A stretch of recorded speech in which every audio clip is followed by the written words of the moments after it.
네.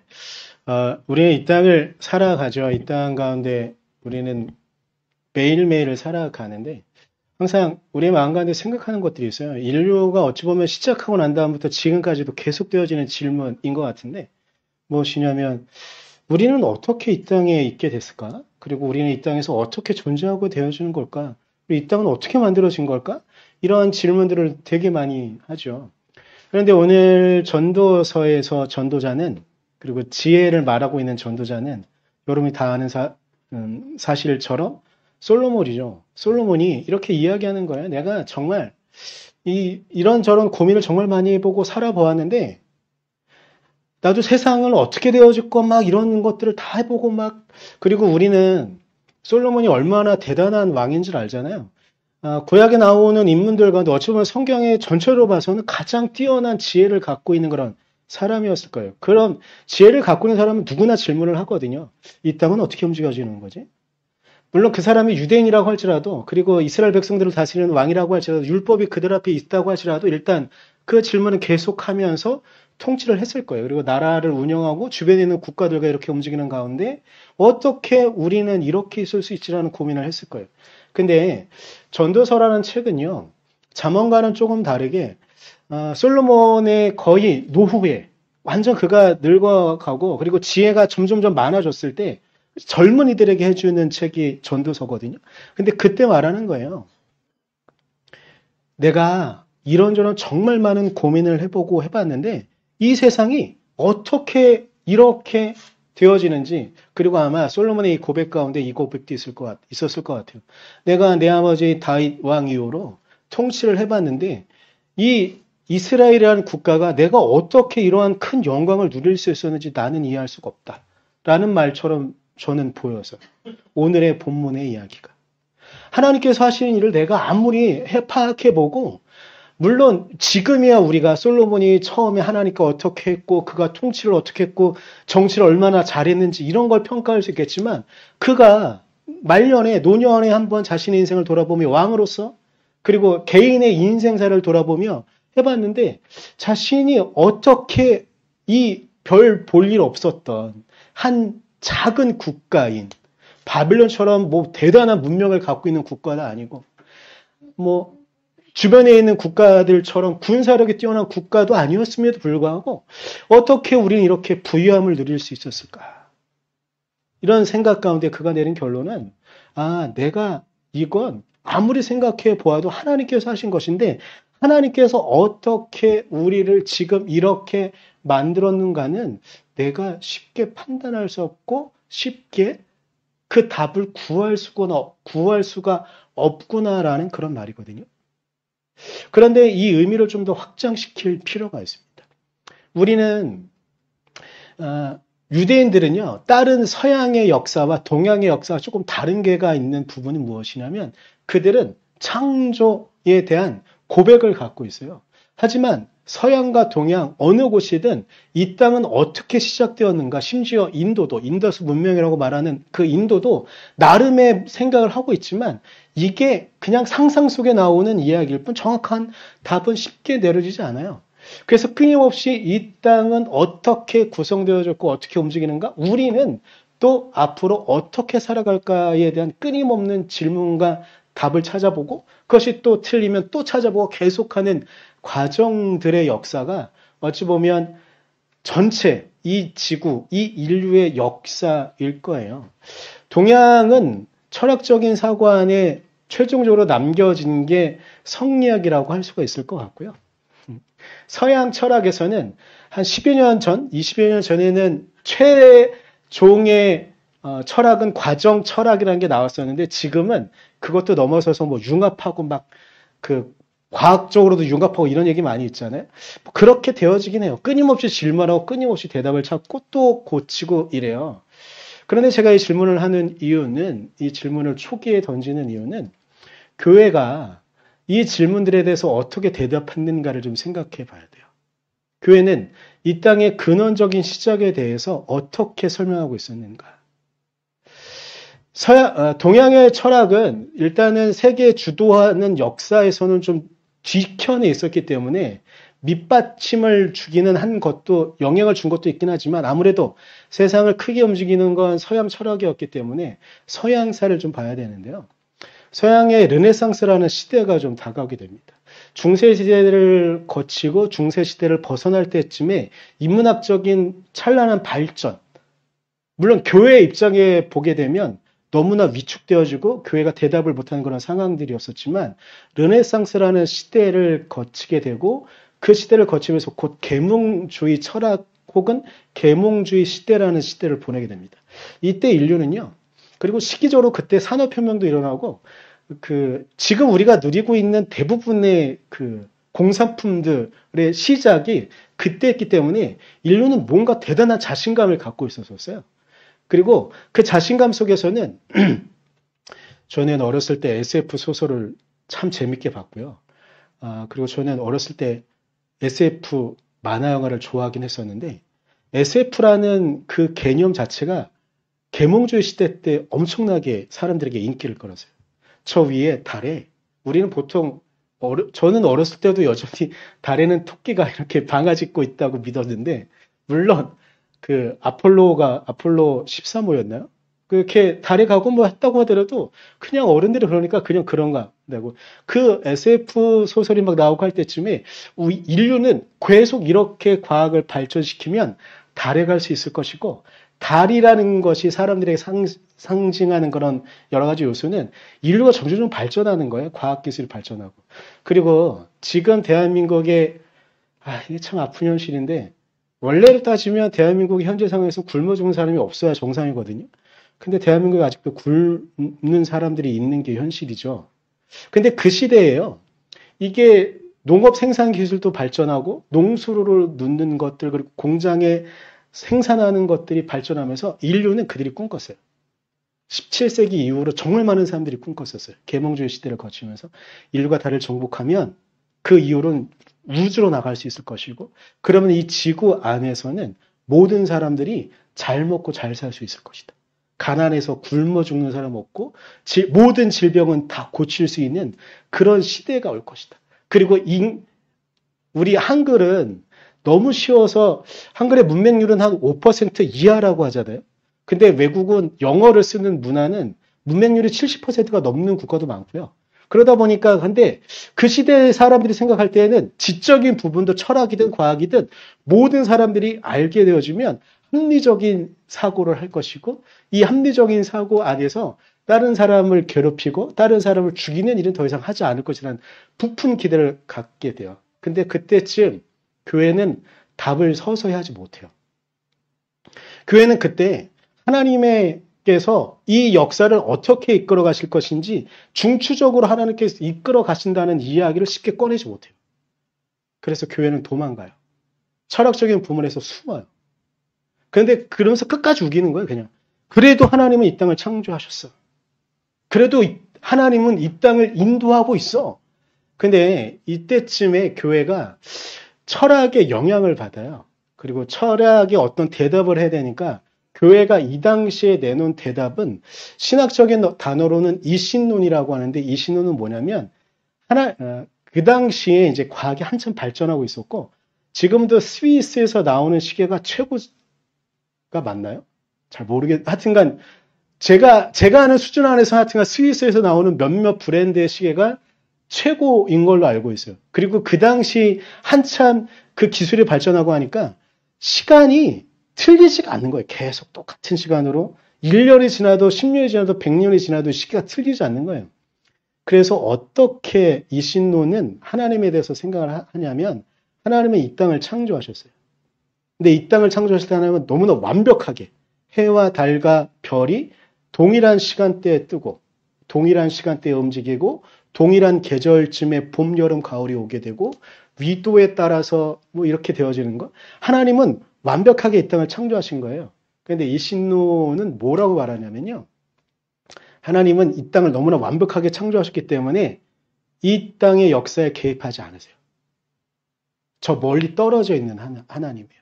그래서 이 신론은 쉽게 말하면 시계 수리공이라고 말하는 건데 뭐냐면 이 스위스의 시계가 틀려봤자 100년에 한 번 정도 틀리거든요. 그러니까 그때 시계수리공이 100년에 한 번 개입해가지고 시계를 고치어요. 이 신호는 뭐라고 말하냐면 하나님께서는 이 땅을 완벽하게 창조해서 이렇게 움직이게 하다가 가끔 이 땅에 문제가 생길 때 그때 하나님께서 개입하셔서 인류의 역사의 큰 틀을 바꾸신다 정도가 교회가 대답할 수 있는 대답의 전부였었어요. 근데 제가 이거는 저의 생각이에요. 교회가 왜 그렇게밖에 대답하지 못했을까? 그 르네상스 시대를 지나면서 계몽주의 시대 그리고 문부신 문명의 발전을 보면서 이 땅에 분명한 뭔가를 대답할 수 있는 만병통치약이 있다고 믿었던 것 같아요. 하나님에 대해서도 그렇게 생각했던 것 같아요. 하나님은 이 땅을 완벽하게 창조하셨어요. 그래서 그렇게 창조한 그 세상 가운데 하나님이 굳이 개입할 일이 없는 거죠. 그러면서 교회는 세상이 하는 질문에 대답을 하지 못하거나 아니면 때로는 정말 많은 교회들이 선택한 방식은 정말 많은 신학자들이 선택한 방식이 뭐냐면 세상의 질문에 귀 닫는 거예요. 몰라. 엄정화의 몰라가 아니고요. 웃기네. 성공했어요. 정말 난 모르겠어. 몰라. 그냥. 근데 이때쯤 문제가 생기는 것이 있어요. 인류가 그렇게 끊임없이 발전할 거라고 믿었었어요. 근데 이것이 깨지는 결정적인 계기가 서양 역사예요. 그리고 이 서양의 역사가 전 세계 역사에 영향을 미치는데 무엇이냐면 두 번의 세계대전이었었어요.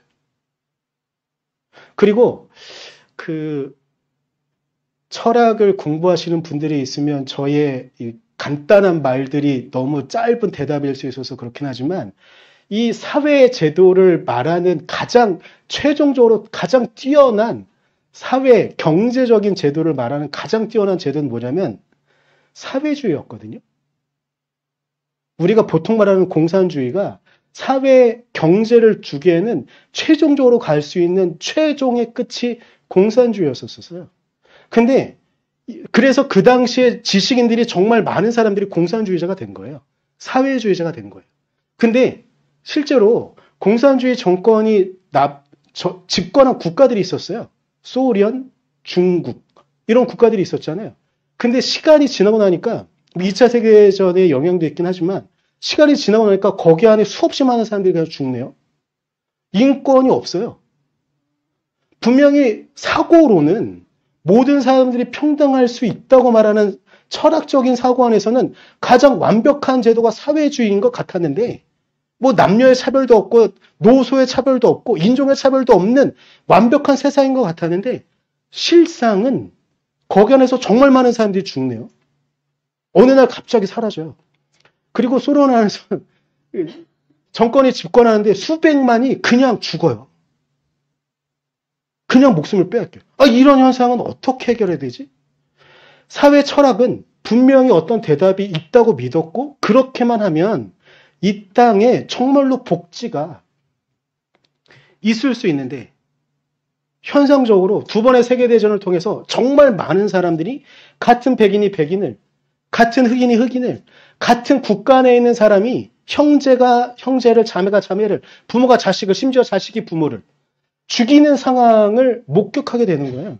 그리고 과학의 발전을 이뤘는데 그 과학의 발전을 이루면 달나라 가는 데 써야 되는 로켓이요. 저 멀리 있는 국가를 향해서 핵을 쏟아내는 기술로 발전하게 되네요. 이런 상황들. 그리고 우리가 이번 주는 지난주라고 해야 될까요? 지난주는 그나마 날씨가 좀 맑아서 다행이었는데 여러분 지금 전 세계적으로 우리나라는 비가 너무 심하게 왔었잖아요. 근데 유럽은요. 바로 옆에 있던 일본만 해도요. 우리 비가 엄청 오던 그때 일본이 42도가 넘어가고 45도를 찍고 이런 시간을 보냈어요. 근데 여러분 이게 왜 그렇게 됐냐면요. 인간이 르네상스 이후의 그 계몽주의 시간을 거치면서 우리는 성장할 수 있어. 우리는 더 많은 것들을 생산하면 우리는 편안하게 살 수 있어라는 신념을 갖고 먼저 유럽이 그렇게 공장을 만들어서 굴뚝을 피웠고요. 이제 유럽이 더 이상 그럴 수 없으니까 중국이 피우고 있었고요. 지금 우리가 잘 주시하지 않고 있는 게 있는데 지금 중국보다 더 많은 굴뚝을 하고 있는 국가가 있어요. 그리고 이미 중국보다 더 많은 인구를 갖고 있는 국가가 있어요. 인도예요. 지금 세계적으로는요. 인도 안에 세워진 굴뚝이요. 공장이 세계를 더 위험하게 만들고 있어요. 이런 상황들이요. 계속 사람들은 핑계대고 변명하는 거죠. 아니 발전하다 보면 그렇게 되는 거지. 근데 여러분 인간이 하나님 없이 그리고 교회가 그 부분에 대해서 제대로 대답하지 못하는 사이에요. 지구는 우리가 살아갈 터전들은 점점점 오염되어지고 힘들어졌었어요. 교회는 고작 이 순간 가운데 대답할 수 있는 것이 이 신론밖에 없었던 이 시기. 근데 교회가 그렇게 대답할 수밖에 없었던 이유도 우리는 무엇인가를 대답할 수 있다는 헛된 믿음. 우리가 무엇인가 대답할 수 있다는 믿음. 그리고 이 시기쯤을 거치면서 교회가 큰 위기를 거치는 게 있었는데 뭐냐면 하나님의 창조를 설명할 수가 없는 거예요. 그러다 보니까 저는 창조는 믿지만 창조론은 믿지 않아요. 개인적으로. 왜 창조론은 믿지 않냐면 하나님은 이 땅을 창조하신 거지 하나님께서 창조하신 것을 변론하려고 창조론을 만드신 것이 아니기 때문에 저는 창조론은 믿지 않아요. 근데 이게 엄청난 차이가 있어요. 하나님은 우리를 오늘도 창조하신다고 저는 믿어요. 하나님의 창조는 끝나지 않았어요. 하나님의 창조는 오늘도 우리를 계속 그분의 삶으로 이끌어 가시는 것이거든요. 근데 우리는 이걸 어떻게 설명하고 싶으니까 창조론을 만들잖아요. 그래서 지구의 나이는 7,000년이야. 이렇게 말하는 게 창조론의 대답이에요. 성경에 하는 시간들을 계산해 봤더니 구약 이전에 창조 이전의 역사는 6,000년인 것 같아. 그 외의 이야기들을 하다 보니까 자꾸 그들의 대답에 우리의 방식으로 대답을 해야 되는데 그들의 대답에 그들의 방식대로 대답을 하다 보니까 창조론에 빠지는 거예요. 하지만 저는 창조론은 잘못된 오해라고 생각해요. 왜냐? 하나님은 이 땅을 창조하시고 그분의 역사로 우리를 계속 이끌어 가세요. 그분의 역사가 그분의 시간이 우리 안에 개입하지 않았다고 한다면 우리는 오늘 이 자리에 없었을 거예요. 이 땅에 하나님께서 예수 그리스도를 보내지 않으셨다면 우리는 하나님을 알지 못했을 거예요. 그저 우리 어머니는 교회 다니기 전부터 하늘을 두려워했어요. 천벌을 두려워하셨어요. 그런 기본적인 감성 안에서 그저 하늘을 두려워하고 도덕적으로 바르게 살아야 돼라고 생각했을 거예요. 하지만 하나님께서 이 땅에 예수 그리스도를 보내시면서 단순히 유대인만의 하나님이 아니라 전 세계를 품으시고 전 세계를 창조하신 하나님을 우리에게 소개하셨기 때문에 우리에게 알려주셨기 때문에 우리가 하나님을 아는 것이죠. 그리고 그분의 12명의 제자들이 있었어요. 우리는 성경을 보면서 그 제자들이 얼마나 바보스러운 질문과 바보스러운 열망들을 갖고 있었는지 알아요. 하지만 예수님이 부활하시는 그 사건들을 통해서 제자들이 변하면서 그들이 변하는 걸 보면서 우리의 욕망도 이제 넘어서서 제자들이 변한 것처럼 우리도 변할 수 있다는 것을 알게 되어진 것. 그것이 하나님의 창조의 역사의 흐름이라고 저는 믿어요. 또한 사도 바울이 사도행전에 처음 등장하는 장면이 뭐냐면 스데반의 죽음 장면이에요. 근데 여러분 아시겠지만 사도 바울은 스데반의 죽는 장면을 당연하다고 생각했어요. 근데 그가 회심하잖아요. 그가 예수님을 만나잖아요. 여러분 사도 바울이 정말 중요한데 왜냐면요. 사도 바울이 없었다면 예수님과 12명의 제자들의 이 운동은 유대인 공동체 안의 작은 운동으로 끝날 수 있었어요. 근데 사도 바울이 이방인을 향해 나아가요. 사도 바울의 땅끝은 스페인이었었어요. 스페인에 가는 게 그의 꿈이었었어요. 그리고 그곳에 하나님의 복음을, 즉 예수 그리스도를 증거하는 게 그의 꿈이었었어요. 하지만 그는 로마에서 죽음을 맞이하게 되고요. 근데 그가 해놓은 기록이요. 어거스틴에 이르러서 다시 읽혀져요. 다시 해석되어져요. 그리고 어거스틴이 사도 바울의 복음의 핵심을 해설하면서 이 땅에 수없이 많은 질문과 대답들 가운데 상황들마다 대답을 하게 돼요. 근데 여러분, 사도 바울은 항상 늘 똑같은 이야기만 했을까요? 사도 바울의 초기에는요, 율법과 복음의 대결 구도 안에 있는 것처럼 말하고 있는 걸로 보여져요. 근데 사도 바울은 시간이 좀 지나고 그의 노년이 되면 행함이 없는 믿음에 대해 경고해요. 그의 젊었을 때에는 우리가 보통 현재 한국교회에서 구원파들이 하고 있는 것처럼 그저 믿으면 고백하면 그것으로 끝이야. 그 다음에 결론은 주님께서 우리를 구원하셨으니 우리가 어떻게 살아가든 그저 다른 사람들한테 모범적인 삶 정도로만 끝나면 되는 거야 라고 할 수 있는 게 사도 바울의 초기의 복음이에요. 하지만 그가 좀 지나고 난 다음에 교회 안에 정말 방만한 사람들이 많구나. 예수를 믿는다고 하면서 어떤 열매도 내놓지 못하고 있는 이들을 발견하면서 그들에게 행함이 없는 믿음은 죽은 믿음이다라고 말하는 그런 과정을 거치게 돼요. 사도 바울의 이 해설도요. 초기와 후가 달라져요. 어거스틴도요. 어거스틴은 현재 정말 대부분은 존경받지만 좀 아주 냉철한 신학자들에 의해서는 비난받게 돼요. 왜냐하면 그가 상황마다 대답하는 게 좀 다른 경우들이 있거든요. 근데 이건 하나님의 성품으로 보여지고 이해할 수 있는 부분들도 있어요. 그리고 또한 어거스틴을 단순히 신학자가 아니라 학자가 아니라 철학자가 아니라 목회자라고 본다면 이해되어지는 부분들이 있어요. 저도 여러 사람들을 만납니다. 이런 사람도 만나고 저런 사람도 만나요. 근데 이런 사람들에겐 이런 이야기를 해야 될 때가 있어요. 그리고 저런 사람들에겐 저런 이야기를 해야 될 때가 있어요. 근데 저도 느낄 때가 있는데요. 제가 그 대답을 할 때마다 때로는 다른 대답을 할 때가 있어요. 어거스틴은 목회자였었어요. 그는 철학을 기반으로 두고 있긴 했지만 그는 목회자였었어요. 지역 안에 있는 각지에 흩어져 있는 교회 안에 대답해야 되는 게 달랐거든요. 그럼 제가 이걸 왜 하나님과 연결시키냐면요. 하나님은 우리에게 어떨 때는요, 가혹하게 하세요. 근데 어떨 때는 정말 세상에 이렇게 사랑이 많으실까 싶을 정도로 하실 때가 있어요. 왜일까요? 우리의 상황이 다르니까요. 하나님의 창조는 그런 거예요. 우리가 인간이 만들어놓은 철학적인 사고 안에 인간이 만들어놓은 역사 안에는 일관적으로 움직이는 무엇인가가 있다고 굳건히 믿죠. 그래서 하나님이 역사를 그렇게 이끌어 가신다고 믿어요. 근데 아니에요. 하나님의 일관적인 역사는 하나님께서 우리를 사랑하신다는 그 사랑의 기반 안에 딱 하나만 있을 뿐 상황마다 다르게 우리에게 역사하시는 거예요. 그것이 창조예요. 하나님의 창조는요, 우리에게 놀라운 거예요. 솔로몬은 그래서 말하는 거예요.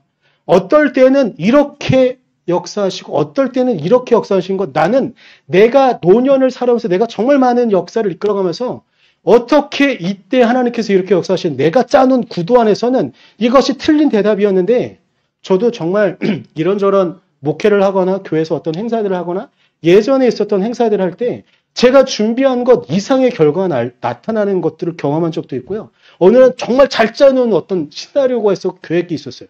다 무너져요. 그런 걸 경험한 적이 있었어요. 근데 신기한 건 제가 너무 이런 방만해질 수 있는데 제 계획이 무너지잖아요. 그럼 참여한 이들이 더 많은 은혜를 경험하는 것들을 저는 정말 이해할 수 없는 순간들 많이 경험했던 적이 있었어요.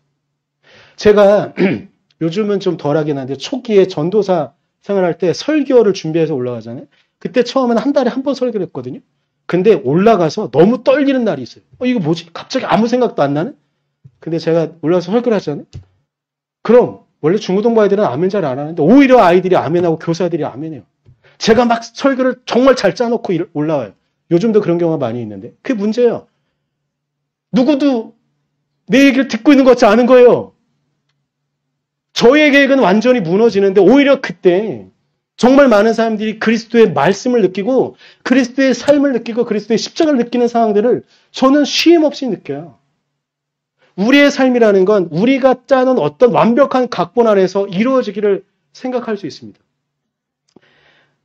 오늘 원래 원고에 없던 이야기인데 저기 지금 서북교회를 짓고 있습니다. 저 짓는 장면들과 짓고 있는 모양들이요. 우리가 완벽하게 짜는 계획들이 있을 수 있습니다. 목사님께서 그리고 장로님들과 권사님들께서 짜는 계획이 있을 수도 있습니다. 근데 때로는 그 계획이 완전히 무너질 수도 있어요. 근데 신기한 건 그때 하나님이 움직이신다는 겁니다. 그때 어떤 사람들에게 영감을 주셔서 갑자기 기도하는 중에 보내주기도 하고요. 사람들을 보내주기도 하고 어떤 때는 물질을 보내주기도 하는 상황이 하나님의 역사가 그렇게 움직이는 겁니다. 우리는 이걸 우리의 방식으로 완벽하게 이해하려고 하죠. 하지만 그럴 수 없습니다. 인류의 역사가 발전한다고 우리는 굳건하게 믿죠. 근데 여러분, 우리가 지금 맞닥뜨리고 있는 이 자연, 재해라고 말해야 되는 이 상황, 인류의 역사는 분명히 발전하고 인류의 문명은 분명히 우주도 정복하고 막 이런 기대를 가졌던 그 시대에 그러나 그 결과가 무엇이었습니까? 인류의 철학으로는 여기에 도달하면 모두가 다 평등할 것. 평등하다고 믿었던 그 시대에 KGB가 그리고 중국에서는 정말 수없이 많은 사람들이 중국은 정말 아쉬운 부분 중에 하나는 원래 찬란한 역사를 갖고 있거든요. 근데 공산당이 집권하고요. 중국의 그 찬란한 역사를 다 불태워버렸어요. 그래서 역사적 고증을 하지 못해요. 문서가 남아있지 못해서. 이 말이 됩니까? 인류의 역사가 그렇게 성장하다고 믿었던 그 인류의 믿음은 결국은 그렇게 무너져가고 있어요. 이 상황 가운데 우리는 어디로 가야 될까요? 저는 다시 하나님의 창조 안에 우리가 들어갔으면 좋겠습니다. 하나님의 창조는요, 제가 오늘 설교 제목을 하나님의 신비라고 한 이유는 하나님의 신비는요, 우리가 이해할 수 없습니다. 우리가 이해할 수 있다면 그건 하나님의 신비가 아니죠. 하나님의 신비는요, 이해하는 게 아니고 경험하는 겁니다. 하나님께서 우리를 이끄시는 건 이해하는 게 아니고요, 우리가 경험하는 겁니다. 예수 그리스도의 부활도 마찬가지입니다. 우리가 이해할 수 없습니다. 우리의 지혜로 그걸 어떻게 이해합니까? 삼위일체도 마찬가지고요. 그걸 어떻게 이해합니까? 그것 우리가 경험하는 겁니다. 우리의 삶 가운데 끊임없이 우리를 이끌어 가시는 그 하나님의 은혜를 우리가 경험하는 겁니다. 하나님께서 우리의 삶을 하루하루 살아가게 하시는 그 순간들을 경험하는 게 하나님의 신비 안에 우리가 들어가는 방식인 겁니다. 그런데 우리 인간은요, 나쁜 버릇이 있어요. 자꾸만 우리의 언어로 그것을 이해하려고 하고 우리의 언어로 그것을 제한하려고 해요. 그럴 수 없습니다. 하나님의 신비는요, 우리의 이 작은 지혜로, 작은 뇌로는 결코 이해할 수 없습니다. 그래서 그걸 경험하고 나면 하나님께서 창조하신다는 것이 무엇인지, 사람과의 관계를 창조하신다는 것이 무엇인지, 또 다른 사람을 만나면서 우리가 또 다른 삶을 살아갈 수 있는 삶의 방향을 잡게 하신다는 것이 또 다른 창조라는 것을 경험하면 그 이에 우리는 이해할 수 있습니다. 우리가 그 이해 안에, 우리의 삶을 이끌어 가시는 그 이해 안에 우리가 살아갈 수 있기를, 그 은혜를 늘 경험할 수 있기를 간절히 소망합니다. 기도하겠습니다. 주님, 우리가 주님의 창조로 이 땅을 살아가게 하십시오. 주님, 우리가 예수 그리스도께서 이 땅에 오신 그 은혜로 이 땅을 살아가게 하십시오. 우리가 주님의 은혜를 경험케 하시고 우리가 주님의 창조를 경험하며 그분의 은혜 가운데만 나아갈 수 있도록 우리를 지키시고 우리를 이끌어 주시옵소서. 감사드립니다. 예수님의 이름으로 기도드렸습니다.